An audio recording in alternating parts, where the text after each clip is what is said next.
الحمدللہ رب العالمین، الصلاۃ والسلام علی رسولہ الامین وآلہ واصحابہ اجمعین والعاقبۃ للمتقین۔ قابل احترام خواتین حضرات، السلام علیکم ورحمۃ اللہ وبرکاتہ۔ اعوذ باللہ من الشیطان الرجیم، بسم اللہ الرحمن الرحیم۔ واسألهم عن القرية التي كانت حاضرة البحر إذ يعدون في السبت إذ تأتيهم حيتانهم يوم سبتهم شرعا ويوم لا يسبتون لا تأتيهم كذلك نبلوهم بما كانوا يفسقون وإذ قالت أمة منهم لم تعظون قوما الله مهلكهم أو معذبهم عذابا شديدا قالوا معذرة إلى ربكم ولعلكم يتقون فلما نسوا ما ذكروا به أنجينا الذين ينهون عن السوء وأخذنا الذين ظلموا بعذاب بئيس بما كانوا يفسقون فلما عتوا عن ما نهوا عنه قلنا لهم كونوا قردة خاسئين۔ صدق اللہ مولانا۔ مکہ مکرمہ ہے، نبی کریم صلی اللہ علیہ وسلم کی تبلیغی زندگی کا 12واں سال شروع ہو چکا ہے اور اللہ تعالیٰ طویل سورہ نازل فرما رہا ہے۔ ان میں کئی مقاصد ہیں علماء اکرام کے مطابق۔ ایک تو یہ کہ بہت سارے انبیاء کا تذکرہ فرما کر اللہ تعالیٰ نبی کریم صلی اللہ علیہ وسلم صحابہ اکرام کو بشارت دے رہا ہے۔ نبی کریم صلی اللہ علیہ وسلم کو بتا رہا ہے کہ ہر نبی کے ساتھ ایسی ان کی قوم نے معاملہ کیا ہے، لہٰذا صبر سے کام لیجیے۔ صحابہ اکرام کو بتایا جا رہا ہے کہ اسلام کے راستے پر چلنا اتنا آسان نہیں ہے، قربانیاں دینی پڑے گی، جان کی، مال کی، ذہنی، قلبی، ہر قسم کی اذیتیں برداشت کرنی پڑے گی اپنوں کی جانب سے۔ غیر تو غیر ہیں، اپنوں کی جانب سے، اس کے لیے تیار رہو۔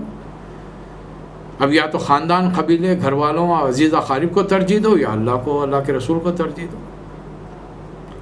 اور دوسری طرف انکار کرنے والوں کو دھمکیاں دی جا رہی، افہام و تفہیم پہلے سمجھایا جا رہا ہے واقعات سنا کر۔ دیکھو، نہ ان سے پرانی قوموں سے ہماری کوئی دشمنی تھی، نہ تمہارے سے ہماری کوئی دوستی ہے، نہ تم سے کوئی دشمنی۔ ہمارے قانون کے خلاف ورزی جس کسی نے کی، جس قوم نے کی، ہم نے نبیوں کو بھیجا سدھار کے لیے، افہام و تفہیم کی، سمجھایا، کتابیں نازل کی، معجزے بتائے۔ جب ہم نے دیکھا ایک مہلت جو اس قوم کے لیے مقرر کی تھی، اس قوم نے اس کا پاس لحاظ نہیں کیا، پھر وقت مقررہ پر اللہ کا عذاب آ گیا۔ سورۃ اعراف میں بھی ہم نے کافی قوموں کا تذکرہ دیکھا۔ اب اللہ تعالیٰ بنی اسرائیل کا ایک خاص واقعہ یہاں بیان فرما رہا ہے۔ سورہ اعراف گزشتہ بار آپ کی خدمت میں رکھا گیا تھا، آیت نمبر 161 تک، آج 163 سے بات شروع ہو رہی ہے۔ ابھی جو آیات میں نے آپ کے سامنے تلاوت کی ہیں، اس کا ترجمہ سماعت فرمائیے، اور اے نبی صلی اللہ علیہ وسلم ذرا اس بستی کا حال بھی بتائیے انہیں جو سمندر کے کنارے واقع تھی، جب وہاں کے لوگ سب ہفتے کا دن، سیٹرڈے، احکام الہی کی خلاف ورزی کرتے تھے۔ سب سے پہلے آخر دنوں میں جو قومیں آئی ہیں، 3 قومیں آج دنیا میں موجود ہیں اور دیگر انبیاء کی ہیں، لیکن انہوں نے اپنے انبیاء کا نام بلا دیا، کتابوں کو فراموش کر دیا، انبیاء کب آئے ان کی سیرتوں کو محفوظ نہیں رکھا، لیکن تھوڑے بہت مختلف عقیدوں کے ساتھ دنیا میں حیات ہیں۔ اب جو باقاعدہ جو نبیوں کو یاد رکھتے ہیں، اپنی کتابوں کو یاد رکھتے ہیں، ان معجزوں کو یاد رکھتے ہیں، یہ 3 قومیں ہیں۔ سب سے پہلے آئی موسیٰ علیہ السلام کی قوم، جو آج پہلے قرآن نے اسے بنی اسرائیل کے نام سے یاد کیا ہے، پھر آخر میں جب اپنی ہٹ دھرمی میں آ گئے تو اللہ نے ان سے مخاطب ہو کر فرمایا، یا ایھا الذین ہادو، اے وہ لوگو جو یہودی بن گئے ہو۔ تو یہ لوگ پہلے انہوں نے اپنے لیے ہفتے کا دن عبادت کے لیے چنا تھا، اور ان کے پابندی یہ تھی کہ جمعہ کی مغرب سے لے کر ہفتے کی مغرب تک 24 گھنٹے یہ دنیا داری کا کوئی کام نہیں کرے گا. آرام کریں گے, اللہ کی عبادت کریں, دیٹس آل. بقایا 6 دنوں میں جو چاہے مرضی کاروبار, کھیل کود, تفریحات وغیرہ سب جائز تھی. عبادت 24 گھنٹوں کی تھی, کاروبار وغیرہ نہیں ہوگا. آیا تو آرام کرو, آپ مجھ بیٹھے رہو. عیسیٰ علیہ السلام کے ماننے والوں نے اپنے لیے اتوار کا دن پسند کیا. اب ان کے لیے کوئی خاص اوقات نہیں رکھے گئے, اس لیے کہ عیسیٰ علیہ السلام مکمل تبلیغ کر ہی نہیں پائے. اس دور کے مسلمانوں نے اتنی شدت سے مخالفت کی اپنی برائیوں پر پردہ ڈالنے کے لیے, وہ بڑی شدید برائیوں میں مبتلا تھے. اور عیسیٰ علیہ السلام ان کی عبادات میں, عقائد میں, رسومات میں, حرام حلال میں کوئی تبدیلی کرنے نہیں آئے تھے. عیسیٰ علیہ السلام تو صرف اس لیے آئے تھے کہ جو اخلاقی برائیوں میں مبتلا ہو چکے ہیں ان کو دور کر. لیکن قوم ظاہر ہے جن چیزوں کی لت لگ گئی ہو وہ اتنی آسانی سے چھوٹتی نہیں ہے منہ سے, یہ کافر لگی ہوئی. تو بہرحال قوم اتنی سازشیں کی کہ آسمانوں پر عیسیٰ علیہ السلام کو اٹھا لیا گیا. اور تیسری قوم مسلمان ہیں. انہوں نے نبی کریم صلی اللہ علیہ وسلم نے ابھی کوئی حکم نہیں بھیجا, اللہ نے کوئی آیت نازل قرآن میں نہیں فرمائی, لیکن جیسے ہی دین مدینہ پہنچنا شروع ہوا صحابہ اکرام جمع ہوئے انصار, اور انہوں نے سوچا کہ جب یہ 2 قوموں کا مقدس دن ہے تو کیوں نہ ہم اپنا مقدس دن چن لیں, ہمارے لیے مقدس دن جمعہ قرار پایا. الحمدللہ ثم الحمدللہ. اب اس دن کا کیسے احترام کرنا چاہیے اور احترام نہ کرنے پر اللہ نے سابقہ قوموں کے ساتھ کیا معاملہ کیا اس کا ذکر. آئیے, تو یہ لوگ ہفتے کا دن اللہ کے حکم کی خلاف ورزی.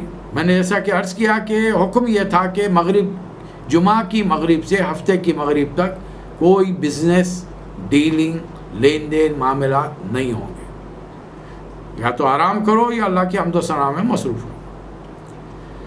اب یہ انسانی نیچر کے پہلے تو ترجمہ سن لیجئے. اور اب مچھلیاں, ایک خاص بستی کا ذکر ہے جو سمندر کے کنارے تھی.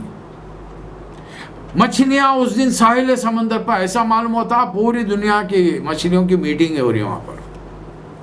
کونے کونے سے ہر قسم کی مچھلیاں جمع ہیں. مچھلیوں کے بارے میں آپ کو مجھے اتنا شاید تجربہ نہ ہو, الا ماشاءاللہ جو سمندر کے قریب رہتے ہیں انہیں اندازہ ہے کہ کون سی مچھلی کا ٹیسٹ کیسا ہے, کون سی کس قیمت میں بکتی ہے. بعض مچھلیاں معمولی قیمت میں آپ کو مل جائیں گی, بعض مچھلیاں کافی قیمتی ملیں گی, بعض کے کچھ طبی فائدے بھی ہیں. بہرحال مختلف چیزیں ہیں. اللہ نے جو بھی رزق, پاک رزق انسانوں کے لیے رکھا ہے اس میں فائدے ہی فائدے ہیں, نقصان کسی میں نہیں. تو یہ ساری مچھلیاں ایک دم ہفتے کو آتی. اللہ نے اس کے ذریعے انہیں آزمائش میں ڈالا. پھر آخر کار انہوں نے نافرمانی شروع کی. کیا نافرمانی کی اس پر بات کریں گے. اب 3 گروپ بن گئے وہاں پر. ایک جو اللہ کے احکام کی نافرمانی کر رہا ہے پریکٹیکلی, اب ہفتے کا تقدس ان کے دلوں سے جاتا رہا. دوسرا گروپ ہے یہ لوگ برائی نہیں کرتے, بیٹھ کے دیکھ رہے ہیں. تیسرا گروپ ہے یہ برائی کرتے بھی نہیں اور کرنے والوں کو روکتے ہیں, ٹوکتے ہیں. تو یہ بی گروپ سی گروپ سے کہتا ہے کہ بھائی یہ لوگ بگڑ چکے ہیں, تم ان کے پیچھے کیوں پڑے ہو, کیا تم خدائی فوجدار ہو. ایک گروہ نے دوسرے سے کہا تم ایسے لوگوں کو نصیحت کیوں کرتے ہو جنہیں اللہ ہلاک کرنے والا ہے, سخت سزا دینے والا ہے. تو یہ گروپ سی والوں نے جواب دیا ہم یہ سب کچھ ہمارے اور تمہارے رب کے حضور معذرت پیش کرنے کے لیے کرتے ہیں اور اس امید پہ کرتے ہیں نصیحت کہ شاید یہ برائی کرنے سے باز آ جائے. لیکن باہر وہ جو پہلا گروپ تھا جو برائی کر رہا تھا وہ آخر کسی حد پہ نہیں رکا, وہ انہوں نے تمام ہدایات فراموش کر لی. تو اللہ نے تیسرے گروپ کو, ہم نے ان لوگوں کو بچا لیا جو برائی کرتے تھے. باقی لوگ جو ظالم تھے ان پر ایک عذاب آیا, لائٹ ہلکا عذاب آیا, جس میں گروپ اے اینڈ بی برائی کرنے والوں اور برائی دیکھنے والوں کو پکڑ لیا. پھر بھی سمجھ نہیں آئی, ہوش نہیں آیا. آخر کار اللہ تعالیٰ نے برائی کرنے والوں سے فرمایا قُلْنَا لَهُمْ كُونُوا قِرَدَةً خَاسِئِينَ, ہم نے فرمایا اے برائی کرنے والو تم بندر بن جاؤ. چلیے اب تھوڑی سی اس کی تشریح ازمپشن سے. میں عموماً اپنے سامعین سے ادب سے درخواست کرتا ہوں کہ بہت ساری چیزیں سمجھنے کے لیے تھوڑا ذہن کو کھولنا پڑے گا, تصوراتی دنیا میں جانا پڑے گا. ایک بستی ہے سمندر کے کنارے رہتی ہے. اب اللہ والے ہیں, ایک عقیدے, مذہب, پیغمبر, آخرت, جنت, دوزخ, اللہ کے ماننے والے ہیں, اور انہیں احساس ہے کہ آج ہمارا مقدس دن شروع ہو گیا, جمعے کی رات میں, چلیے رات تو گزر گئی, آرام ہے. اب دن کاٹے نہیں کٹتا ہے کسی بھی صورت, بڑا یا اس کے لیے کوئی مصروفیت چاہیے. ایک شعر سنیے, رات کاٹے نہیں کٹتی ہے کسی بھی صورت, دن تو دنیا کے بکھیڑوں میں گزر جاتا ہے. یہ خاتون کا ایک شعر تھا, دلی کی شاعرہ تھی, وقت کے پریسیڈنٹ, تقریب کے صدر نشین تھے, ہزاروں کا مجمع تھا. کیا بڑے بڑے شعراء کا کلام اس ایک شعر کے سامنے پھیکا پڑ گیا. رات کاٹے نہیں کٹتی ہے کسی بھی صورت, دن تو دنیا کے بکھیڑوں میں گزر جاتا ہے. ٹھیک ہے, اب دنیا میں دن میں بکھیڑے ہی نہیں ہوں, کوئی مصروفیت ہی نہ ہو, صرف عبادت ہو تو کیا ہوگا؟ تو انہوں نے سوچا ہوگا کہ بھائی اب یہ گھر میں بند, چار دیواری میں, بچوں کے لیے ایک پرابلم, چلو ساحل, کیونکہ ہماری بستی خود ساحل پر قریب ہے, چلو ساحل سمندر پر بچے کھیل کود لیں گے, سمندر کی ٹھنڈی ہوا رہے گی پانی کی, اور پھر ہم اپنی عبادتوں میں مصروف رہیں گے. اللہ نے امتحان میں ڈال دیا. سمندر کی اہم ترین وہ بڑی بڑی مچھلیاں جن کے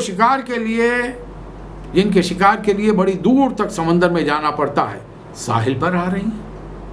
بڑی کاسٹلی, قیمتی ہوتی ہیں, بہت سارے ان کے فائدے ہیں, علاج ہوتے ہیں ان سے. اب یہ عبادت میں آدمی کھڑا ہے, یہ تو ہماری نماز میں نبی کریم صلی اللہ علیہ وسلم کی فرمایا گیا کہ تمہاری نگاہ خیام کے حالت میں جہاں تم اپروکسیمیٹلی سجدہ کر کے پیشانی ٹکاتے ہو وہاں سے ہٹنی نہیں چاہیے. تو نماز میں توجہ ایک جگہ قائم رہے گی, ورنہ توجہ بٹ جائے گی. ادھر ادھر دیکھو گے تو شیطان ورغلائے گا, وسوسے ڈالے گا, نماز سے توجہ تمہاری ختم ہو جائے گی.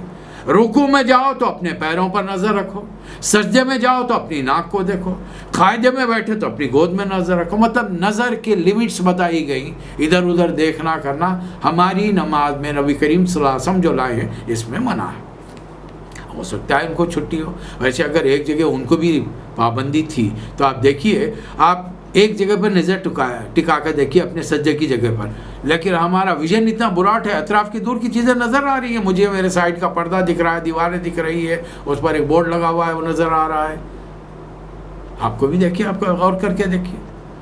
اب ان کی نظر سائڈ میں سمندر ہے, ساحل سمندر پہ نماز پڑھے, مچھلیوں کو دیکھ رہے ہیں. اب ہو سکتا ہے کسی نے ذرا گردنیوں تیڑی کی, کنکھیوں سے دیکھ لیا, او یہ بڑی بڑی مچھلیاں.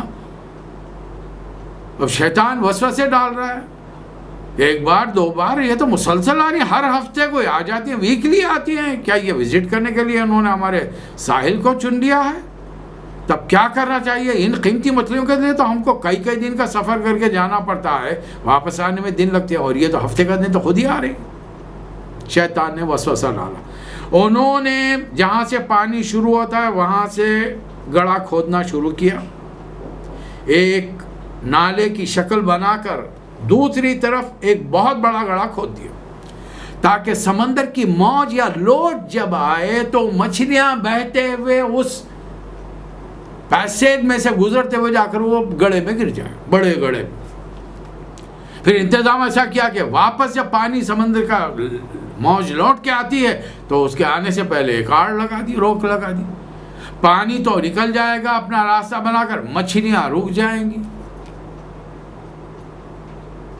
ہفتے کا دن گزر گیا, مچھلیاں خراب نہیں ہو سکتی, پانی میں موجود ہیں. اتوار کے دن گئے, ان کو پکڑ لیا, پہلے ڈرتے ڈرتے پکڑا. اللہ کے حکم کی نافرمانی تو کی ہے, لیکن خالی ان کو روک کے رکھا ہے, پکڑا نہیں, بیچا نہیں. اتوار کا دن آپ پکڑ کر بیچ رہے ہیں, کچھ نہیں ہوا. اب اگلے اتوار ہفتے سے تو اور مزہ آ گیا, انہوں نے سلسلہ شروع کر دیا اور فائدہ بڑا ہو رہا ہے. وہ نایاب مچھلیاں جو وہ عام دنوں میں مل نہیں پاتی ہیں اب تو ہر ہفتہ مل رہی ہیں, بڑی قیمت حاصل کی جا رہی, منافع دکھ رہا ہے. اور شیطان یہ تسلی دے رہا ہے کہ بے فکر ہو, تم نے اللہ کی کوئی نافرمانی نہیں کی. بتائیے. اچھا, یہاں پر بستی میں 3 گروپ بن گئے. ایک جو یہ کام کر رہا ہے, دوسرا کام نہیں کر رہا ہے, برا کام نہیں کر رہا, بیچنے بچانے کا دیکھ رہا ہے لوگ. یہ لوگوں کا یہ سائلنٹ فیچر ہماری بستیوں میں بھی کامن ہے. اپنے محلوں میں یہ برائی کو دیکھتے روکتے نہیں ہیں لوگ. یہ خوش ہیں ہم تو برائی نہیں کر رہے نا بھائی, ہم تو دوزخ میں نہیں جائیں. تیسرا گروپ ہے یہ برائی نہیں بھی کر رہا ہے اور کرنے والوں کو روک رہا ہے, ٹوک رہا ہے. خدا کا واسطہ ہے یہ کام مت کرو, تمہارے ہیلے بہانوں سے مقدس دن کی حرمت نہیں. تمہارے یہ مچھلیوں کا پکڑنا ہفتے کے دن ہی ہو رہا ہے, تم اس کے اندر تعویلات لاکھ کر لو. تم مچھلیوں کا ہفتے کو پکڑو, بے شک انہیں نکال کر بیچ رہے ہو اتوار کا دن, لیکن جرم ہے, اس سے تم بچ نہیں پاؤ. اب یہ دوسرا گروپ یہ ان نصیحت کرنے والوں سے کہہ رہا کہ تم کو کیا پڑی ہے بھائی, تم سماجی کوئی ٹھیکیدار ہو, خدائی فوجدار ہو, ارے اللہ ان لوگوں کو ہلاک کرے گا, ان پر عذاب لائے گا, تم چھوڑ دو ان کے حال پہ. ہمارا بھی یہی حال ہے. ہم کسی اپنے دوست رشتہ دار کو 4 دن کہتے ہیں چل بھائی نماز کو, نہیں آیا تو پھر اب اگر کوئی پوچھنا بھائی آپ ان کو بولنا چھوڑ دیے کیوں نہیں ہوا, ارے یار چھوڑے, کتنے بار بولیں گے, وہ تو سنتا ہی نہیں ہماری, وہ اپنی خبر میں جواب دینا ہے, ہم اپنی خبر میں جواب دینا. نہیں, قیامت میں حساب کتاب ہوگا, میرا حساب لیتے ہوئے اللہ میرے پڑوسی کے بارے میں مجھ سے پوچھے گا تمہاری ذمہ داری نہیں تھی کیا؟ محمد صلی اللہ علیہ وسلم نے تم کو دین یہ سکھایا تھا کہ خود دنیا میں نیک بن کر بیٹھے رہو؟ نہیں, تمہارے نبی نے تمہیں سکھایا تھا خود نیک بنو, دنیا کو نیکی کی تعلیم دو. یہ حکم تو پہلے میں نے تمہارے نبی کو اپنے امتیوں تک پہنچانے کے لیے دیا تھا. حکم کیا تھا؟ کنتم خیر امتین, ہے محمد صلی اللہ علیہ وسلم آپ کی امت بہترین امت ہے. اخرجت للناس, پورے دنیا کے انسانوں میں سے خاص گھرانوں میں سے میں نے چن کر ان کو پیدا کیا ہے, آپ کے امتیوں کے گھر, مسلمانوں کے گھر. ان کی ذمہ داری کیا ہے؟ تامرون بالمعروف و تنہون عن المنکر, نیکی کا حکم دینے والے بنے, برائی سے روکنے والے بنے. یہ اللہ نے حکم دیا. رسول اللہ صلی اللہ علیہ وسلم نے کیا فرمایا؟ قال رسول اللہ صلی اللہ علیہ وسلم من را منکرا فلیغیر بیدی, جس نے برائی کو ہوتا ہوا دیکھا وہ ہاتھ سے برائی کو روکے. ہاتھ سے کا مطلب طاقت سے نہیں. ہم محلے میں موجود ہیں, ہماری بستی میں یہ بیہودہ قسم کے پوسٹر ہورڈنگز نہیں لگ سکتے جس میں آدھی ننگی عورتیں نظر آ رہی ہیں. اس گلی کے نکڑ سے ہماری مائیں, بہنیں, بیٹیاں اور نوجوان نسل گزرتی ہے, یہ ہم الاؤ نہیں کریں گے. ہمارے ٹیلی ویژنز کے اوپر ننگی عورتیں نہیں آئیں گی, نیم ہوریاں لباس کے اندر نہیں آئیں گی. بہو بیٹیاں بھی دیکھتی ہیں. تو ٹیکنالوجی کا مطلب یہ نہیں کہ عورت کو ننگا کر دیا جائے یا مرد ننگا ہو کر سامنے آ جائے, فحش مناظر بتائے جائیں. یہ ہے برائی سے روکنا. طاقت ہو, اسی لیے اسلام میں حکومت چاہیے. حکومت ایک آرڈیننس پاس کرے گی, کوئی فحش کام نہیں ہوگا. اب ان کا کیا کریں گے جن کو باقاعدہ کمیٹی بنا کر بٹھایا گیا ہے, وہ رشوتیں لیتے ہوئے لوگوں کو پرمیشن پہ پرمیشن دے رہے, ان کو کوئی برائی نظر نہیں آ رہی. یہ لوگ چند دنیا کے ٹکوں کے فائدے کے لیے بھول گئے کل قیامت میں مسلمانوں کے گھر پیدا میں, کل قیامت میں اللہ کے سامنے کھڑے رہ کر جواب دینا ہے. 4 دن کی دنیا اور مزوں کی خاطر اللہ کے حکم کی نافرمانی, فحش و منکر کو فروغ دینا, اس سے بڑا گناہ اور جرم کیا ہو سکتا ہے؟ مسلمان ملکوں میں یہ ہو رہا ہے. مسلمان ملکوں نے, میں تو آپ کو 80s کی بات بتاؤں, ایک دوست کے پاس جاتے تھے, رمضان کا مہینہ ہے, انہوں نے کہا کہ بڑی اچھی سیریز آ رہی ہے حضرت آدم حوا علیہ السلام کی. غیر مسلم نہیں بنا رہا, پیغمبروں کی فلم, پیغمبروں کے نام پر فلم نہیں بنا رہا.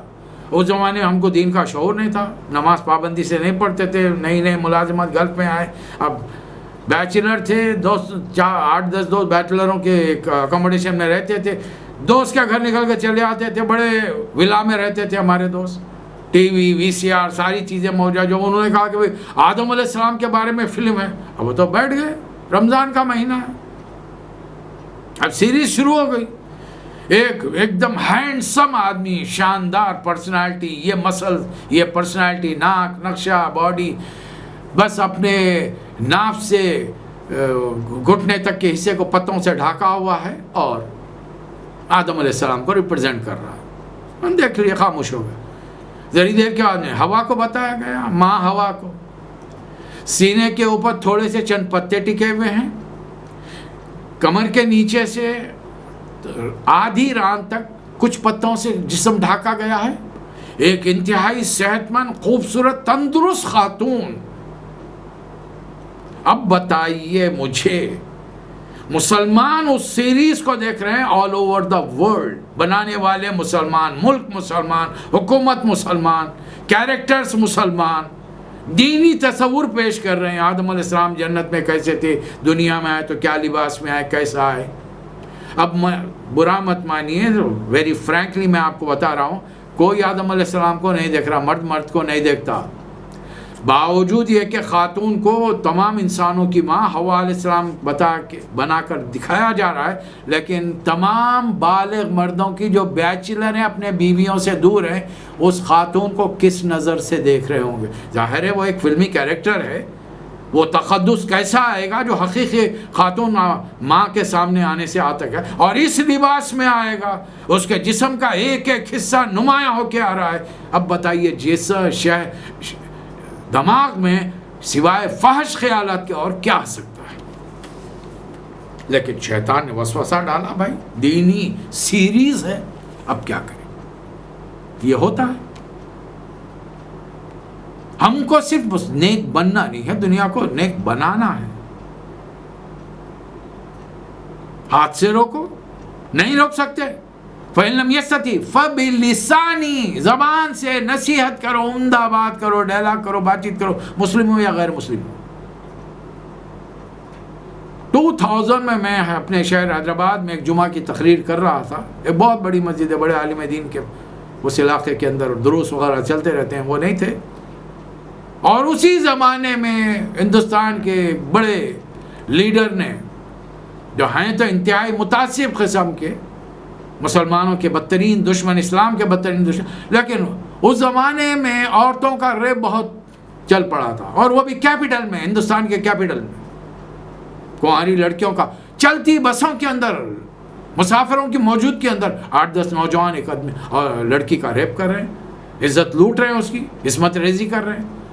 تو بڑے لیڈر کا بیان آیا تھا کہ ایسے لوگوں کو پھانسی دینا چاہیے.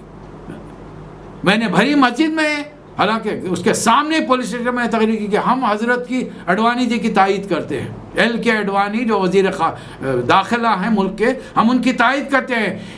اڈوانی جی کوئی نئی بات نہیں کر رہے ہیں, آپ کو مطالعہ کم ہے, آپ نے دوسرے مذاہب کو نہیں پڑھا, تو اس میں ہماری غلطی نہیں ہے. 1450 سال پہلے محمد مصطفیٰ صلی اللہ علیہ وسلم عرب کی سرزمین پر ساری دنیا کے لیے قانون لائے ہیں. اگر بالجبر کسی کی عصمت لوٹی جائے, یا کوئی جائز مرضی کے ساتھ بھی کوئی عورت اور مرد اپنی خواہش نفس کو برے طریقے سے, غیر قانونی طریقے سے پوری کرے, انہیں سزا دی جائے گی, موت کی سزا دی جائے گی. کوئی نئی بات نہیں. اسلام نے سزائیں بڑی سخت رکھی ہیں, لیکن چاہیے, ہم تو اس مقام سے بھی گزر گئے ہیں. تو اللہ کے رسول نے فرمایا فَإِن لَمْ يَسْتَطِعْ فَبِلِسَانِهِ, کم از کم منہ سے برا, دل میں برا جانو. لیکن صاف فرما دیا هَذَا عَضَفُ الْإِيمَانِ. اب ہم دل میں کیا خاک برا جانیں گے. ہمارے جیبوں میں فحش منکر کا ڈھیر پڑا ہوا. آپ جتنے سن رہے ہیں, ایک ایک فرد, عورت اور مرد کے گھر میں اس وقت ایک ایک کے پاس آئی فون ہے, ایک ایک کے پاس اسمارٹ فون ہے. ارے ہمارے محلوں میں جھاڑو دینے والیوں کے پاس یہ اسمارٹ فون ہے. معمولی سے دکاندار جنہیں انگریزی کا ایک لفظ نہیں آتا, ان کے پاس اسمارٹ فون. اور ان اسمارٹ فون پہ کیا نہیں آ رہا ہے, کس قسم کی برائی سے آپ محفوظ رکھتے ہیں. جہاں تنہا ہوں گے, ٹنگ آواز آئے گی, کھول کے دیکھیں گے, کوئی نہ کوئی لالچ ایسا ہوگا کہ اسے اوپن کریں گے. اور ایک بار جب نظر ٹک جائے گی تو پھر معاف کرنا, جب تک دل کی تسلی نہیں ہوگی بندہ وہ تمام چیزیں دیکھتا رہے. اب جب دیکھ کر تھک جائے گا تو ہماری اپنی مزاج کی خوبی کیا ہے؟ لا حول ولا قوت الا باللہ العلی العظیم. شیطان کو برا بولے، اس نے کیا کیا بھائی؟ سارے کھولنے کا دیکھنے کا کام ہم نے کیا اور گالیاں دے رہے ہیں اس کو. کوئی شرافت ہے؟ اپنے حرکات کا یہ ہمارا بلیمنگ گیم آج کا مسلمانوں کا جو کھیل ہے یہ چل پڑا ہے. بہرحال اللہ کا حکم آ چکا ہے، نیک نہیں بنو، صرف دنیا کو نیک بناؤ، اور اس کے لیے پاور کی ضرورت، طاقت کی ضرورت. ایک آرڈیننس نکل جائے گا دنیا میں، اس پر عمل چلے گا.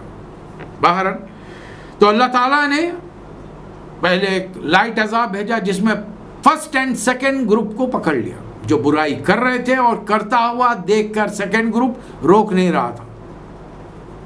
میں اپنی خبر میں جواب دے، وہ اپنی خبر میں جواب، یہ ڈلاگاں چل رہے تھے وہاں. تو لائٹ میں دونوں کو پکڑ لیا گیا، تیسرے کو تو ویسے ہی چھوڑ دیا گیا کہ تو وہ تو اپنا کام کر رہے تھے، برائی سے روک، خود بھی برائی نہیں کر رہے تھے، برائی سے روکے. پھر اللہ نے ایک بڑا عذاب بھیجا، اور عذاب ہی نہیں، انسانی حیت کو. نحن بمسبوقین، ہم تمہاری شکلیں بگاڑ دیں گے. اور اللہ نے اس دنیا کے انسانوں پر اس بستی والوں کی شکل بگاڑ دیا جو برائی کر رہے تھے. یہ لوگ بنی اسرائیل جب رہتے ہیں نا، ایک اپنی اپنی گھڑیاں بنا کر محلے الگ کر لیتے ہیں، قبیلے الگ کر لیتے ہیں. تو یہ بستی کے سمندر کے قریب جو بستی تھی ان کے اپنی دیواریں تھیں، دن میں دروازہ بڑا قلعے کا کھل جاتا، باہر والے آتے جاتے. اب اللہ کا جب عذاب آیا تو پوری اس بستی والوں کو بندر بنا دیا گیا. صبح ہو گئی اتوار کا دن، اب اندر سے کوئی نکلتا ہی نہیں ہے. بندروں کو دروازہ کھولنا، یہ کرنا، اور اندر سے صرف بندروں کے چنچیانے کی، چیخنے کی آوازیں آ رہی ہیں. اور وہ لوگ جو ٹرانزیکشن کرتے رہتے ہیں، روز بستی میں آتے ہیں، سامان اٹھاتے ہیں، وہ ڈھو کے لے جاتے ہیں، اپنا سامان لا کے بیچتے ہیں، وہ پریشان ہے کہ بھئی ہو کیا گیا ہے آج، دروازہ کیوں نہیں کھل رہا؟ دروازہ اندر سے کھلنا ہے. آخر کار سیڑھیاں لگائی ہوں گی، اوپر چڑھ کے دیکھے وہ حیران لگے کہ بستی میں ایک انسان نہیں ہے، سارے بندر. اور ان بندروں کا حال یہ ہے کہ اپنے اپنے جان پہچان کے یہ لوگوں کو جب دیواروں پہ دیکھ رہے ہیں تو ان سے شناسائی کا اظہار کر رہے ہیں، لیکن یہ ان بندروں کو پہچان نہیں سک رہے، اور بندر وہ جو کہہ رہا ہے یہ سمجھ بھی نہیں پا رہے. چند دن اللہ نے رکھا ہوگا تاکہ لوگ اس سے عبرت اور نصیحت پکڑیں، اور اس کے بعد میں چند دنوں کے بعد میں اس قوم کو ختم کر دیا گیا ہوگا. واللہ اعلم، ہم نہیں جانتے کیا ہوا اس قوم، ان بندروں کے ساتھ دنیا میں پھیلا دیا گیا انسانوں کو، واللہ. لیکن انسانوں کو اللہ تعالیٰ نے فرمایا، اللہ نے خود فرمایا، کونوا قردۃ خاسئین، دھتکارے ہوئے بندر ہو جاؤ. اب مجھے بتائیے آپ کے اطراف میں آپ سے نہیں کہہ رہا ہوں، میں جب آپ کہتا ہوں تو میرا مطلب دنیا کے 150 سے 60 کروڑ انسان مسلمان، 1.5 اور 1.6 بلین مسلمز. اب اپنے اطراف میں دیکھیے جمعے کا کیا احترام ہے ہمارے مسلمان ملکوں میں، اللہ ماشاء اللہ. کتنے جمعہ کو آ رہے ہیں، کتنے 5 وقتی نمازوں کو آتے ہیں، کتنے عید کی نمازوں کو آتے ہیں. ایسے آپ کو مل جائیں، آپ کے خاندان میں مل جائیں گے، اللہ ماشاء اللہ. 5 وقتی نہیں پڑھتے، جمعہ کو نہیں آتے، عید کے دن نئے کپڑے پہن کے بیٹھ جاتے ہیں. اس سے پہلے کہ آپ سوال کریں کام کون سی مسجد میں نماز پڑھے، انہوں آپ سے سوال داغ دیتے، گولی چلا دیتے. آپ کون سی مسجد میں پڑھ کے آ رہے ہیں؟ چلیے آپ جواب دے دے کے پھر پوچھیے آپ کہاں پڑھے؟ ارے اللہ کی مرضی، اللہ جہاں چاہے پڑھا دیتا ہے مالک. کیا مطلب ہوا؟ بندے نے نماز نہیں بھی پڑھی لیکن جواب ایسا گول مول دیا کہ آپ یہ سمجھے آنکھیں قریب میں پڑھ کے آ گئے. ایسے لوگ بھی ہیں جو سالہ سال سے نماز نہیں پڑھے. تب دوسروں کو روکنا ٹوکنا کیا ہے؟ اسی لیے ہم کو تو پہلے اپنی قوم کو سدھارنا ہے، پھر دوسروں کو. ہم سدھر جائیں گے تو یقین مانیے، میرا یہ خیال ہے بڑا، یعنی نیک گمان یہ ہے، امت مسلمہ سدھر جائے تو پھر اس کو دنیا میں تبلیغ کی ضرورت نہیں پڑے. ہمارے اعمال، ہمارے معاملات، لین دین کو دیکھ کر لوگ مسلمان ہو جائیں گے انشاءاللہ.